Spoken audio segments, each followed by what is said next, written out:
नमस्कार, मी अजिंक्य भातंब्रेकर. तुम्ही पाहताय न्यूज 18 लोकमत. जगाच्या पाठीवर मध्ये आता आपण महत्त्वाच्या आंतरराष्ट्रीय घडामोडींचा आढावा घेऊया.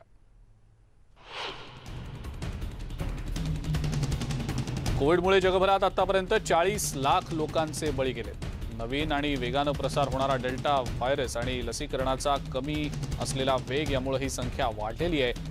गेल्या 1 ते 1.5 वर्षात जितक्या लोकांचा मृत्यू झाला ती संख्या 1982 पासूनच्या जागतिक युद्धांमध्ये मारले गेलेल्यांच्या इतकीच असल्याची माहिती रिसर्च इन्स्टिट्यूट ओस्लो यांनी दिलेली आहे. कोरोना मृत्यू संख्येबद्दलची माहिती जॉन हॉपकिन्स युनिव्हर्सिटीनेही दिलेली आहे. त्याचप्रमाणे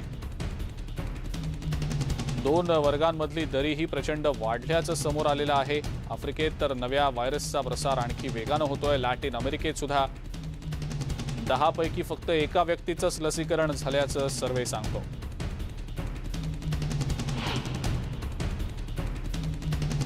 सध्या जग कोरोनाबाबत अत्यंत धोकादायक पातळीवर असल्याचं जागतिक आरोग्य संघटनेच्या प्रमुखांनी म्हटलेलं आहे. जगातल्या अनेक देशांमध्ये कोविड रुग्णसंख्येबाबत आणि हॉस्पिटलमध्ये दाखल होणाऱ्या रुग्णसंख्येबाबतचे उच्चांक गाठले जात आहेत असं टेड्रॉस यांनी म्हटलं आहे. सध्या जगभरात कोविडमुळे 39,98,993 मृत्यू झाले. त्यामुळेच जगभरातल्या अनेक देशांमधल्या सरकारांनी या संकट काळात अत्यंत काळजी घेणं गरजेचं आहे असंही त्यांनी सांगितलंय. अनेक देशांमध्ये निर्बंध शिथिल झाल्यानंतर संसर्गात वाढ झाल्याचं निरीक्षणही त्यांनी नोंदवलेलं आहे.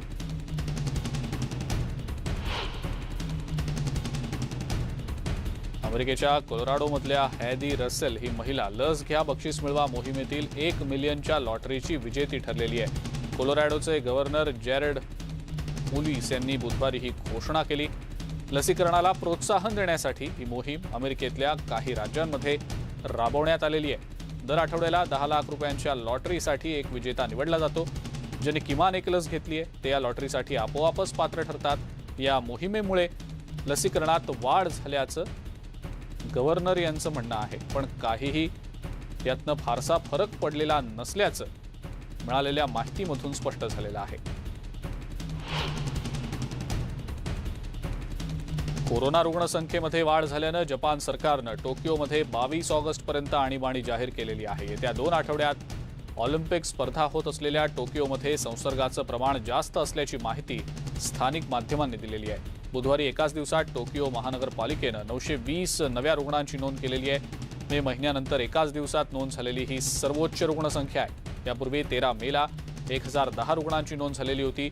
ओकिनावामध्ये अत्यंत आणीबाणी लागू करण्याबाबत विचार केला जाणार असल्याचं समजतंय.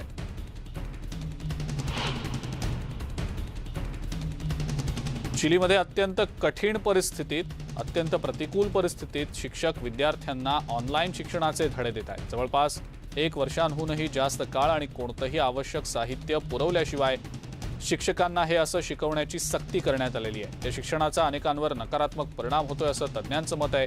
अनेक ठिकाणी अत्यंत गरीब परिस्थितीतल्या दुर्गम भागातल्या मुलांना शिकवताना खूप अडचणी येत आहेत. या मुलांच्या पालकांकडे त्यांच्या आर्थिक स्थितीमुळे कम्प्युटर आणि इंटरनेटसारख्या सुविधा नाहीत.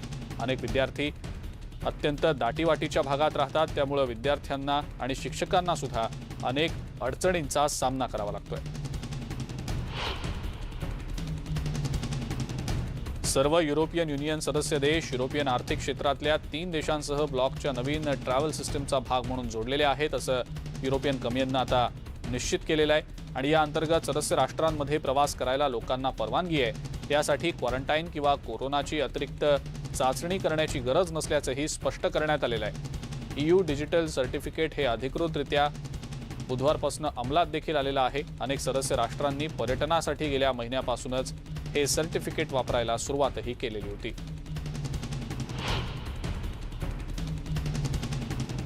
इंडोनेशियात कोरोना रुग्णसंख्येत अचानक वाढ नोंदवली गेलेली आहे. हॉस्पिटलमध्ये दाखल होणारे रुग्ण आणि ऑक्सिजनच्या पुरवठ्यातली कमतरता यामुळे रुग्णसंख्येत मोठी वाढ दिसतेय. बुधवारी इंडोनेशियात एकाच दिवसात 1040 नव्या रुग्णांची नोंद झाली.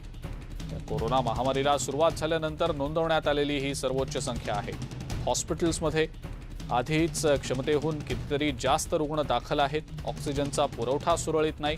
मे महिन्यापासून राजधानी जकार्तामध्ये होणाऱ्या मृत्यूंची संख्या 10 पटींनी वाढल्याचं आरोग्य खात्यातल्या अधिकाऱ्यांनी म्हटलंय। शनिवारी मृत्यू झालेल्या 369 रुग्णांपैकी 45 जणांचा मृत्यू घरच्या घरीच झाल्याची माहिती आहे। कमी टेस्टिंग आणि ट्रेसिंग न होणं यामुळे अनेक ठिकाणी रुग्णांची नोंद सुद्धा होत नाहीये। जावामध्ये तर हॉस्पिटलच्या बाहेर तंबू उभारले जात आहेत आणि त्या ठिकाणी रुग्णांवर उपचार केले जात आहेत। कोरोना काळामध्ये न्यूयॉर्क शहरात मदत केलेल्यांच्या सन्मानार्थ मोठी परेड काढण्यात आली। कोरोनाची पहिली लस घेतलेली नर्स सँड्रा लिंडसे ही देखील या परेडमध्ये सहभागी झाली होती।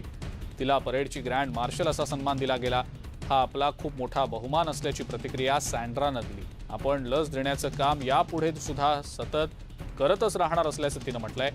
आपण प्रगती झाली म्हणून आनंद व्यक्त करतोय, पण अजूनही कोरोना पूर्णपणे गेलेला नाही, त्यामुळे लस घेणं हाच एकमेव उपाय असल्याचं त्यांनी म्हटलेलं आहे। आरोग्य कर्मचारी, वाहतूक, शिक्षण आणि मूलभूत सुविधा क्षेत्रातल्या कर्मचाऱ्यांच्या सन्मानासाठी ही परेड आयोजित करण्यात आलेली होती। सँड्राला पहिला डोस डिसेंबरमध्ये आणि दुसरा डोस जानेवारीमध्ये देण्यात आलेला होता।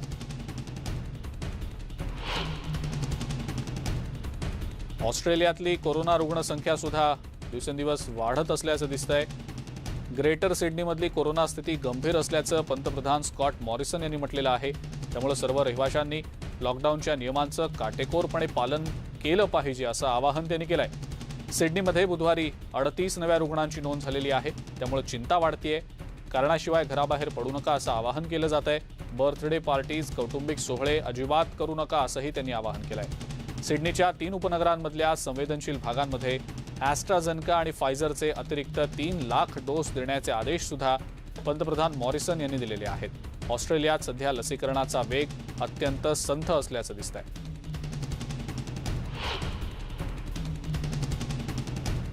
मलेशियामध्ये सोशल मीडियावर व्हाईट फ्लॅग कॅम्पेन जोरदार सुरू आहे। मोहम्मद नोर अब्दुल्ला यांनाही या मोहिमेचा फायदा झालाय। अब्दुल्ला लॉकडाऊन आधी रस्त्यावर एक फूड स्टॉल चालवायचा, पण त्याचा रोजगार लॉकडाऊनमुळे हिरावला गेला आणि सरकारकडून मिळालेली मदत सुद्धा अपुरी होती। त्यानं या मोहिमेबद्दल ऐकलं आणि आपल्या खिडकीच्या बाहेर व्हाईट फ्लॅग लावला। दुसऱ्या दिवशी त्याला मिळालेल्या प्रतिसादानं तो भारावून गेलाय। अनेकांनी त्याला अन्न, रोख रकमेची मदत तर केलीच, पण त्याला प्रोत्साहन सुद्धा दिलं। लॉकडाऊनमुळे बेरोजगार झालेल्या शेकडोंनी मलेशियामध्ये आत्महत्या केलेली आहे। त्यांना मदत करण्यासाठी ही मोहीम राबवली जाते। मलेशियातली रुग्णसंख्या वाढल्यानं 1 जूनपासून देशभरात लॉकडाऊन आहे।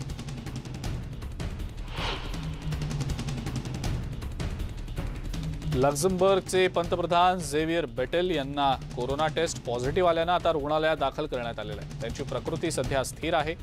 युरोपियन युनियनच्या परिषदेला हजर राहिल्यानंतर परतल्यावर लगेचच बेटेल यांची कोरोना टेस्ट केली गेली, ती पॉझिटिव्ह आली। आधी त्यांना साधारण लक्षणं होती, पण नंतर मात्र त्यांना हॉस्पिटलमध्ये दाखल करावं लागलं। बेटेल यांनी मे महिन्यात लसीचा पहिला डोस घेतलेला आहे। 1 जुलैला ते दुसरा डोस घेणार होते। तैवानमध्ये निर्मिती प्रक्रियेमध्ये असलेल्या 2 लसींना तात्काळ मंजुरी देण्यात आलेली आहे। या लसींची अंतिम टप्प्यातली चाचणी अजूनही बाकी आहे। तैवानमधील मेडिजिन कंपनी आणि अमेरिकन कंपनी वॅक्सिनिटी या 2 लस निर्मिती प्रक्रियेमध्ये आहेत।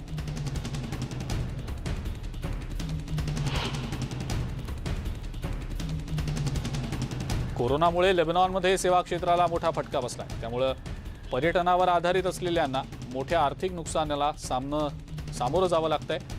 लेबनॉन त्यांचे बीचेस, पर्वतरांगांवरील रिसॉर्ट्स उत्तम जेवणासाठी पर्यटकांमध्ये प्रसिद्ध आहे। मात्र निर्बंध शिथिल झाल्यानंतर आता जवळपास 2 वर्षांनी पहिल्यांदाच लेबनॉनमध्ये पर्यटक येऊ लागलेत आणि बंद पडलेले व्यवसाय आता पुन्हा एकदा सुरू होत आहेत। त्यामुळे या उन्हाळ्यात अर्थव्यवस्थेला किंचितशी चालना मिळण्याची आशा निर्माण झालेली आहे। आता लेबनॉनमधले पर्यटक सुद्धा जवळच्या स्थानिक पर्यटन स्थळांना भेट देण्याला पसंती देत आहेत। स्थानिक पर्यटकांच्या संख्येत सुद्धा लक्षणीय वाढ झाल्याची माहिती मिळते आहे। समुद्र किनाऱ्यांवरचे रिसॉर्ट्स आधीच फुल झालेले आहेत।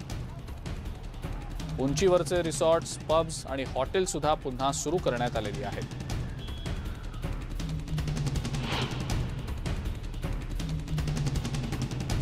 हैतीचे राष्ट्राध्यक्ष जोवेनिल मॉइस यांच्या मारेकरी अवतीभोवतीच असल्याचं वक्तव्य हैतीचे अंतरिम पंतप्रधान क्लॉड जोसेफ यांनी केलेलं आहे। या नीच कृत्याच्या गुन्हेगारांना कडक शिक्षा होणारच असंही त्यांनी म्हटलंय। हैतीचे राष्ट्राध्यक्ष जमोईस यांना काही हल्लेखोरांनी गोळ्या घालून ठार केलं।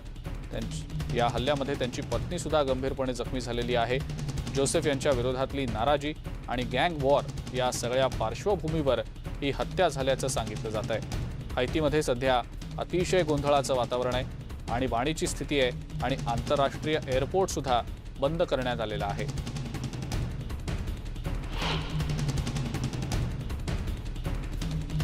हैतीच्या राष्ट्राध्यक्षांची हत्या करण्यात आलेली आहे आणि त्यांचं पार्थिव सरकारी निवासस्थानी नेण्यात आलं।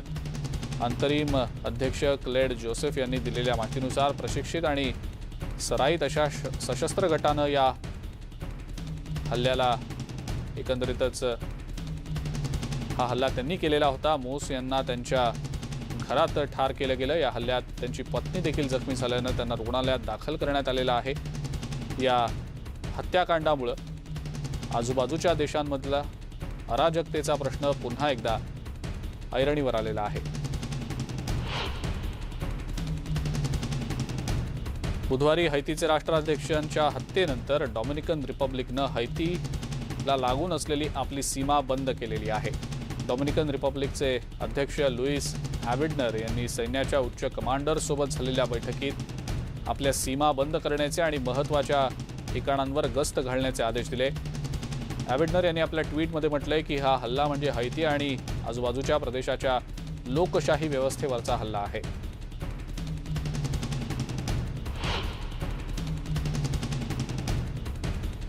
अमेरिकेतल्या कॅलिफोर्निया नेवाडामध्ये वणवा पसरत चालल्यानं हा परिसर रिकामा करण्याचे आदेश आता दिले गेलेले आहेत। इथल्या घरांना आणि अन्य इमारतींना अग्निशमन दलाच्या कर्मचाऱ्यांनी धोक्याचा इशारा दिलाय। जवळपास 300 कर्मचारी इथं काम करतायत। गेल्या आठवड्यामध्ये लागलेल्या या वणव्यामुळे जवळपास 10 चौरस किलोमीटरचा परिसर जळून खाक झालाय। यामध्ये लाकूड, गवत, लहान झाडं पूर्णपणे जळून गेलेली आहेत आणि सतत वाहणाऱ्या जोरदार वाऱ्यांमुळे हा वणवा आणखी पसरत चालल्याचं दिसतंय।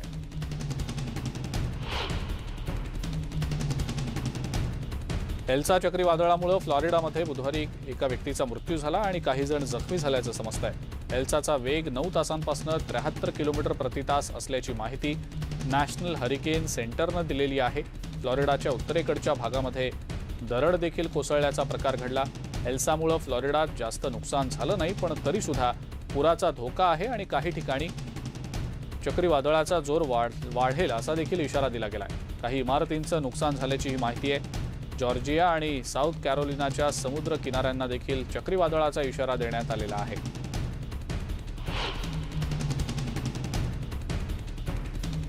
थंड आणि ओल्या हवामानामुळे अलास्कामधील जंगलातला वणवा कमी होण्यास मदत झाल्याचं अग्निशमन अधिकाऱ्यांनी म्हटलंय। तिथल्या डॉट स्प्रिंग्स रिसॉर्टच्या परिसरात हा वणवा लागला। हेलिकॉप्टरमधनं पाणी टाकून आग विझवण्याचा प्रयत्न सध्या होतोय। 1 तासभर सलग पडलेल्या पावसामुळे अग्निशमन दलाच्या कर्मचाऱ्यांना आग विझवण्यासाठी म्हणून खूप मदत मिळाली।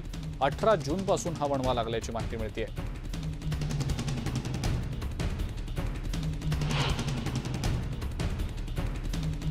जगातील सर्वात मोठ्या असलेल्या दुबईतल्या बंदरांवरील कंटेनर जहाजावर बुधवारी रात्री उशिरा एक स्फोट झाला आणि त्यामुळे संयुक्त अरब अमिरातीच्या व्यावसायिक केंद्राला मोठा हादरा बसला। अरेबियन द्वीपकल्पामध्ये मध्य पूर्वेतील सर्वात व्यस्त असलेल्या महत्त्वपूर्ण अशा जेबेल अली पोर्टवर मोठमोठ्या आगीच्या ज्वाळा दिसत होत्या। बंदर आणि आसपासच्या परिसरात माल वाहतुकीचं मोठ्या प्रमाणात नुकसान झालेलं आहे। हे बंदर केवळ एक जागतिक मालवाहू केंद्र नाही, तर दुबई आणि आसपासच्या भागांसाठी जीवनवाहिनीच असल्याचं बोललं जातं।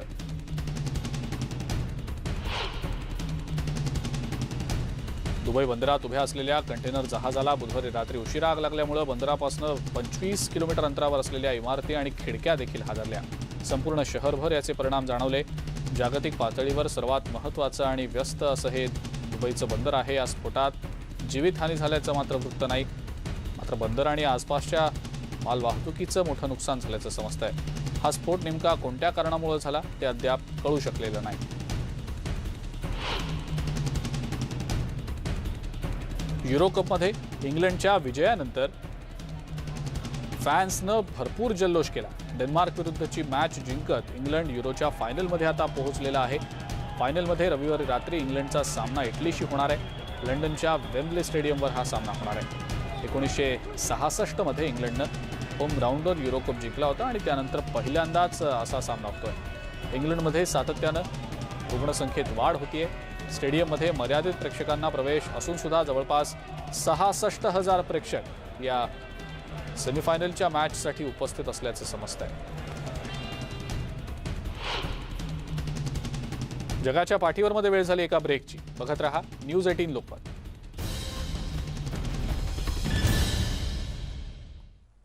ब्रेकनंतर जगाच्या पाठीवर मध्ये आपण इतरही महत्त्वाच्या आंतरराष्ट्रीय घडामोडींचा आढावा घेऊया।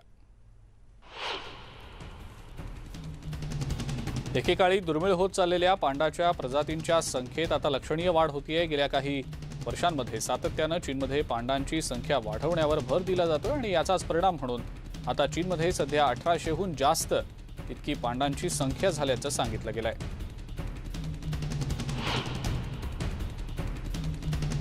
चीनच्या झिजियांग प्रांतात 9 मेलन हेडेड वेल्सना वाचवण्यात सागरी वन्यजीव संवर्धन पथकाला यश मिळालं। हे मासे उथळ पाण्याकडे आल्यानं त्यांचा जीव धोक्यात आलेला होता। त्यांना पुन्हा समुद्रात सोडण्याचा प्रयत्नही केला गेला, पण तो यशस्वी न झाल्यानं या सगळ्या वेल माशांना ताओझोउ ओशन वर्ल्डमध्ये कृत्रिम अधिवास तयार करून ठेवलं गेलेलं आहे। ही वेल माशांची एक खूप दुर्मिळ अशी प्रजाती असून सध्या या माशांना वाचवण्याचे प्रयत्न सुरू आहेत।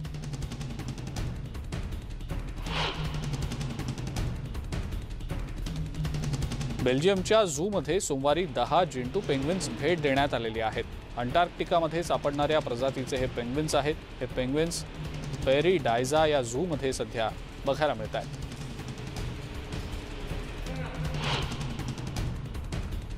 आणि या सगळ्या महत्त्वाच्या आंतरराष्ट्रीय घडामोडींसह जगाच्या पाठीवर मध्ये वेळ झाली इथंच थांबण्याची। ताज्या बातम्या आणि अपडेट्ससाठी बघत राहा फक्त न्यूज 18 लोकमत।